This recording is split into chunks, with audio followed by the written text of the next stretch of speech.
মহাজন আমাকে যাত্রার ডায়লগ শিখাতে পারবেন? আমি যাত্রার ডায়লগ করতে চাই। ও তাহলে তুই ডায়লগ শিখবি?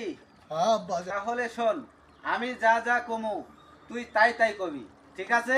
ঠিক আছে। আচ্ছা, ওই জুতা জোড়া নিয়ে আয়। ওই জুতা জোড়া নিয়ে আয়। না।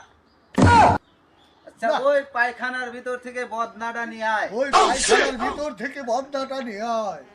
ওই বদনাটা নিয়ে এসে পানি পুরা করে নিয়ে আয়। ওই পানি বদনাটা নিয়ে এসে পানি পুরা করে নিয়ে আয়। আমি হাঁটতে যাব। আমি হাঁটতে যাবো টয়লেটে। তুইলাম 500 হেক্টে হ্যাঁ কোনে গেল? না, ওহাতে চেহারা তুলেও 500 টাকা চলে গেল। না, আমি যা কই বল তাই কই। আমি যা করি উল্টা মারমু সরে। মারবো স্যার। কিরম বেদব। কিরম বেদব? হারাম হারাম জাদা কই যা কই তা শুনে না, ও খালি no.